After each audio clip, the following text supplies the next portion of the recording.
and welcome to another episode of CIPU Leadership Dialogues. So, where we engage with thought leaders and visionaries in the field of higher education. Today, we're honored to have with us the Vice Chancellor of BITS Pilani, one of India's premier institutions known for its excellence and innovation in education. Professor V. Ramgopal Rao is currently the Group Vice Chancellor of Birla Institute of Technology and Science, Pilani. Campus is located in Pilani, Hyderabad, Goa, Dubai, and Mumbai. Prior to joining the BITS group in 2023, Professor Rao had served as the director of IIT Delhi for 6 years during 2016 to 2021 and as a chair professor of nanoelectronics at both IIT Bombay and IIT Delhi. Professor Rao is internationally acclaimed nanoelectronics researcher with over 500 research papers and over 50 patents, which include 20 issued US patents. 15 of his patents have been licensed to industries for commercialization. And Professor Rao is the co-founder of 2 deep technology startups at IIT Bombay, which have successful commercial products in the market. Besides his education and research activities, Professor Rao is well known for establishing major nanoelectronics programs in India. Professor Rao's research and leadership contributions have been recognized with over 35 awards and honors in both in India as well as abroad, and he is a recipient of 3 honorary doctorates. The recognitions Professor Rao received include Shanti Swarup Bhatnagar Prize in Engineering Sciences, Infosys Prize, IEEE EDS Education Award, the highest international award bestowed by IEEE Electron Devices Society for Education, and many others. And he serves on the editorial advisory boards of several leading international journals, such as ACS, Nanoletters, EIP, Applied Physics, Physics Reviews, IEEE Journal, and many more. And he has delivered over 200 plenary keynote addresses and invited lectures. So thank you so much, Professor Rao, for joining us today amidst your busy schedule. My pleasure. Thank you. So without much ado, let me go into the first question directly. So in the face of rapid technological advancements, how do you see the role of higher education institutions evolving to meet the demands of the future workforce, and what strategies should they adopt to stay ahead in this digital age? Over to you. I think one thing that has changed now is, education is also continuously evolving.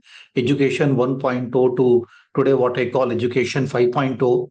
This is a chat GPT kind of an era, where you also have enormous amount of content available online, right? I mean, I can go to websites and I can go to YouTube and literally or practically see, lectures by anybody from any university. I think this is a fast changing kind of a world. So in this time and age, expecting a student to come at 9 o'clock to a classroom to study chemistry, 10 o'clock to come physics, 11 o'clock to come maths, I think, this will change slowly and steadily. And I think the role of the teacher will also become more like a curator, right? And while the student will be at the center of this entire revolution that's happening, the role of teacher will be more like a curator, because without the teacher, the student wouldn't know what content to even look at, because there is so much of content available, and that is what the teacher would essentially do, and the students would do the learning at their own pace, on demand, right, from whatever source that is available to them, but come to the classroom to basically clear doubts, right? I mean, more like the flipped classroom kind of an approach, where I learn everything, I see so many things, I come to the class, I'm confused now on some of these concepts, then you have a discussion with the teacher. I think that sort of a thing we will slowly move towards, though it's not currently the case, and education hasn't really transformed so much as I've been talking about. But I think this is the direction that we will do. And it's also going to be a continuous learning process, because this half shelf life of what you learn in colleges and universities, I think maybe 5 years, 7 years after that, you need to relearn everything, because some new technology would have come into picture, which you were not taught, in the schools and colleges. Anybody who graduated 3 years ago wouldn't have heard about chat GPT, right? And now suddenly there is chat GPT. So therefore, now, therefore it's all about a matter of continuous learning. And as universities, we would also need to see that anyone who comes to us for education is a student for life. So the student would come back again and again to learn new concepts. The teacher also needs to be abreast of whatever is happening in the world, needs to be, current with his or her own understanding of concepts, the subjects. I think that is what I believe will happen slowly. And BITS is, well known in this we have this work integrated learning programs where there are like 50,000 working professionals registered for BITS degrees. I think these kind of models will evolve now. So we need to see students as lifelong learners. We need to see teachers as also lifelong learners, because the technologies are fast advancing and the content availability is now widespread. And for getting the content, you don't have to come to classroom. So you come to classroom for higher purposes. You come to classroom to clear your doubts, to sort out your ideas, to discuss with your teacher. I think for that, teacher also needs to evolve and be at the forefront of whatever is happening today. Thank you so much for sharing your insights on the evolving role of higher education. So building on that, another crucial aspect is the collaboration between industry and academia. So industry academia collaboration is becoming increasingly important to ensure that graduates are job ready. So what do you believe are the most effective ways to foster these partnerships, and how can institutions balance academic integrity with the industry demands? No, it's a very important thing, and which is also the most lacking thing in the Indian higher education system. I worked in the US when I was at UCLA conducting my research. Almost every problem I used to work, came from an industry. Somebody would come and say that, no, we are processing these wafers. I work in the silicon industry, silicon related technologies. I am processing this particular technology is behaving weird. I am finding this device, showing these characteristics which I cannot explain, or these devices are breaking, without me knowing what's happening. Can you please, do something about it? That is how you used to do research. Most of the research was all given by the industries. Now you come to India. India, nobody gives you any problems. Either you identify your own problem, right, and then start working on it, or you go to Ministry of Science and Technology, who also don't have any problem, and then you write a proposal, and then they fund your project, and you keep doing your work. This is how almost 90% of research in India is done. I mean, people are all creating their own problems and solving them. Nobody is interested in what they are working on. This is the problem. Otherwise, academia in India is filled with so many talented people. There are excellent brains you find in the academia. Therefore, if only just imagine a situation where industry comes to you, engages with these researchers, and then gives you the right set of problems, either a futuristic version of the what they are doing today, or solving some of their day-to-day problems. Then the academia, the researchers work on that, provide the solutions. That's a ideal kind of a scenario. If you look at India today, we are ranked third in the world for research. Research is about generation of knowledge. For new generation, for new knowledge creation, India ranks third in the world, right? And when it comes to protecting the IP, we are ranked seventh in the world. In terms of patent filing, India now ranks seventh in the world. When it comes to quality of research, right? Quality of research is often measured by how many people are citing our work, right? In their own research, India ranks ninth in the world, right? All these good things stop there. Now comes the innovation. Innovation is about translating that knowledge into wealth, right? We have discovered something new. Somebody has to make use of that new thing that you have discovered, develop a product or a solution, which can address some societal problem, some industry problem, or whatever problem it is addressing, right? So knowledge becoming wealth, that is the process called innovation. For innovation, India ranks 40th in the world, right? And why is it that third in knowledge creation, 40th when it comes to utilization of knowledge? Essentially because of the industry collaborations, the lagging or the lacking industry collaboration. Because industry develops the products. Industry is supposed to consume this knowledge and then produce solutions to societal problems. On academia industry collaborations, we currently rank 67th in the world, right? Out of 130 countries that are studied as part of the World Innovation Report, we are ranked 67th in the world category. I think that is what we need to bridge. If we want to make our research relevant to the society, if we want to make our research, deliver solutions to the society, we need to work with industry, academia, industry collaborations need to happen. In BITS, whether in my earlier role as the director IIT Delhi or in BITS today, we have started so many schemes. One of the things, both in IIT Delhi I started, and here again, last 1 year that I have been here, we hired professors of practice. We hired in BITS now 17 professors of practice until today, right? A couple of appointments are still pending. But these people with 15 years, 20 years of industry experience come and interact with the faculty, come and teach our students. They bring that industry perspective to whatever we do in the academia. That's one thing that we have done. We also started a PhD program called Impact. Right? If you look at the PhD programs in the country, all these PhD programs are to produce university professors. Otherwise, you don't do a PhD. Why do you do a PhD? Because I want a faculty job or I want to become a professor. But PhD is not to produce university professors. PhD is to make you an expert in certain area by virtue of you working for 4 years, 5 years on a problem. With a single problem, you become an expert in that area. Now the idea is to use that expertise to do something good, right? So we started a PhD program. We have actually two PhD programs. One is PhD Drive, one is PhD Impact. The PhD Impact is the student works on industry-defined problem. Industry provides the problem, industry provides the funding, industry might even sponsor their employees to do PhD with us. And then as part of their PhD, they solve the problem. And in the process, they also get their PhD. Our PhD to produce a startup.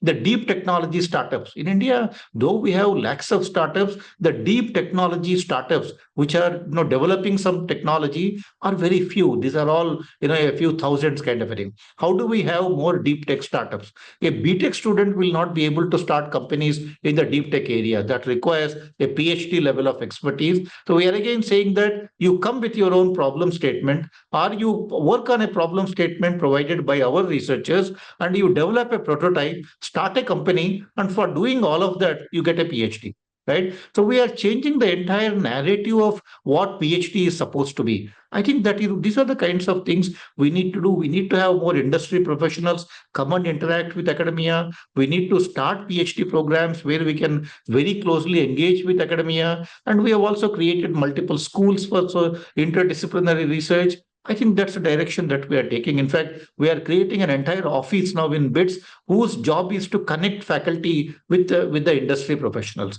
So we are calling it IRIS, Industry Research and Strategic Initiatives Office. It will be led by a director level person whose job is to actually connect with industry, showcase what is happening here, make industry interested. These are the kinds of things that we are doing right now. And, I think the results will be visible pretty soon.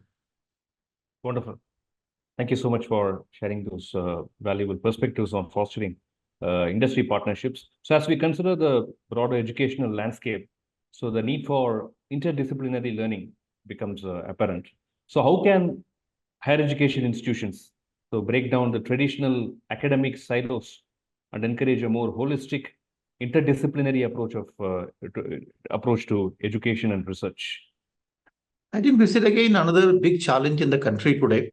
Our higher education is highly fragmented, right? You don't see one single university in the country, which does engineering, medicine, other liberal arts, and also, law, management, and all of that. You don't have those comprehensive universities. You want to do medicine, you go to AIMS. Want to do engineering, you go to IITs or come to BITS. Or you want to do law, you have national law schools. Want to do science, you go to IISc or ICES. I think that fragmented education is not helping us. Whereas, engineering is all about providing solutions to problems. That's what engineers are supposed to do. And problems don't come with a disciplinary tag. Problems are problems. If I have to solve, let's say, the air pollution problem in Delhi, which discipline does it fall under? You will require at least 5 or 6 disciplines to come together to actually address the problem. But since, we haven't created those comprehensive universities, it becomes very challenging for us to, address problems from a research point of view. I think we need to break these silos. And all these silos have been created more from the administrative point of view, nothing more than that. So in BITS, even in IIT Delhi, I did that. We created a school of interdisciplinary research. We said that for any student, registered in this school, there will be two supervisors, one from two different departments. And these students will work on a problem which has a societal relevance. Because, all solutions kind of a research, the research that is providing solutions to a problem often will become interdisciplinary. So therefore, we are putting problem first and then build a team together to solve the problem. So we have just even in BITS now, we started a school called School of Interdisciplinary Research and Entrepreneurship. So under this SIRE, as we call it, we are admitting students now for the PhD programs. We are bringing faculty from diverse disciplines together, and these students are now, supervised by students coming from different disciplines. They are all working on a problem. Right, they identify a problem which is there in the society, and then the problem they put first, solution to a problem. That's what is the kind of research we do. All that research that happens right now is in that SIRE kind of schools, which is an avenue for faculty to come together and work with each other. I think that is what eventually we need to be doing. Even for students, for example, we started multiple schemes. Again, the idea is to provide more hands-on training. Indian education, if you look at overall, is all theory based. We do, cram so much of theory, in our curriculum, the students hardly have any time to go out and, build something on their own. The idea now in BITS is also create an office of experiential learning, where actually we have practice school already in BITS now. We're upgrading our practice school to create what I call the office of experiential learning. There will be at least 5 different things students can do as part of this office of experiential learning, where they need to build something, right? So which will have which is a solution to something that they see as a problem outside. I think these are the ways we need to expose students so they can break those boundaries, and then they need to become creators of something.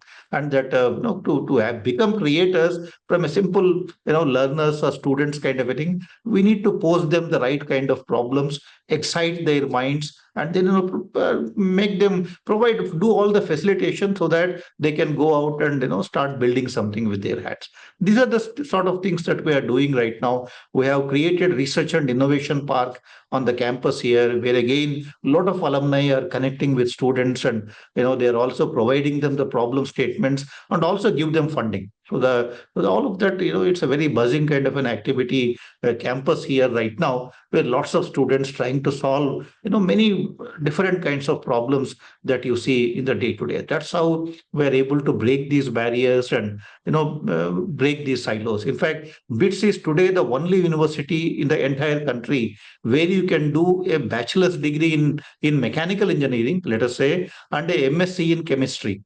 Mechanical engineering to chemistry, a dual degree you can do only in a place like BITS today. No other university would offer you that kind of a flexibility.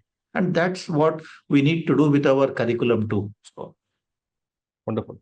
Thank you so much, Professor Rao, for sharing those insights. So in addition to some of the initiatives that you mentioned, so especially the BITS has been doing, so maybe if you can highlight some of the recent initiatives or programs that have been introduced to foster innovation and entrepreneurship among its students. And how do you see these initiatives shaping the future of higher education? BITS actually has always been known for its entrepreneurship activities. BITS is ranked third in the country when it comes to startups, right? We are only behind IIT Delhi, IIT Bombay, then comes BITS when it comes to the startup activity among alumni and all of that. And so how do we, strengthen this ecosystem further? How do we produce future entrepreneurs? We have something like 7,500 alumni founders or co-founders among the BITS community today. So for that, we have launched 2 new schemes now in our campuses. One of them is called Sparkle. Sparkle stands for a student research projects and all that. Another one is called Solve. Again, looking for providing solutions to the societal problems. Now, one of the things the Solve does is it's a relay kind of a project. Usually, what happens in academic institutions is a student comes, gets excited about a problem, starts working on the problem. After a year, needs to graduate, and then would have solved some amount of it and then would leave. And then that would remain as a box. Next student comes, no idea what the previous student has done, so starts all over again. This kind of thing happens in our institutions all the time, right? There is no continuity, there is no relay, sort of a program. In BITS, we have changed that. Even in IIT Delhi, we did something similar where we are saying each problem, right? There will be 4 students who come from first year, second year, third year, and fourth year. They are drawn from different, stages of their program. And then when the final year student graduates, a first year student will come in. So that way, the projects will never end. Projects will keep on progressing. As the more students join over a period of time, there will be a continuity. There will be more and more work done. And this is one program we have just started a year ago in BITS. I had started similar in IIT Delhi too. There we called it Discover and Learn 1, 2, 3, 4. Right, 1, 2, 3, 4 again stands for students from different years coming together and working. So many of those projects at IIT Delhi became startups. There are many startups now which have come out of that process, and then at some point, you mature the technology or whatever you are working on, so that they can start a company and all of that. Same thing we started in BITS now. We are funded at least 80 such projects right now between these two programs for students. We are also connecting them with alumni more and more. The last funding we were able to raise from alumni was to support student innovation, was to support more student startups. So we want to be the first, investor in our student projects. The money could be 5 lakhs, 10 lakhs, 20 lakhs, doesn't matter. But we want to be the first, people who would invest in these companies. That's also, we are putting together a large venture fund, a kind of an angel fund, which will support more student innovations to provide them funding to work in those relay projects, right? And provide them funding to start their own enterprises when they are in the school, right? I think these are the kinds of things that we are doing. At the PhD level, we already have 2 PhD programs to produce, startup founders, 1 PhD drive and the 1 PhD impact. In all of these projects, these are not supervised by only our faculty. These are supervised by our professors of practice. These are also supervised by industry mentors.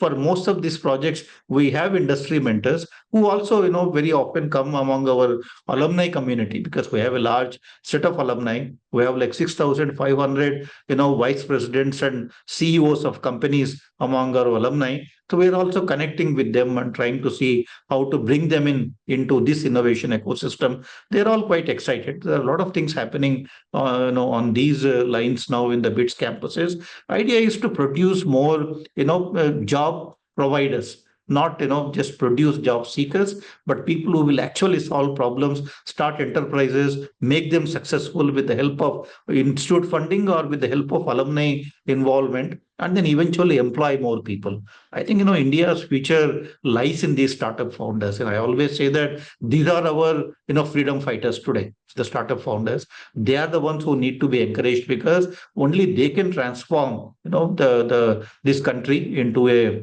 Vikasit Bharat, as what the Prime Minister talks about. I think that can only happen if we support more and more deep technology enterprises coming out of campuses, coming from our students. This is something that we are doing now in BITS on a very large scale. Wonderful. So great to do all the wonderful initiatives taken by BITS. Thank you so much for highlighting them.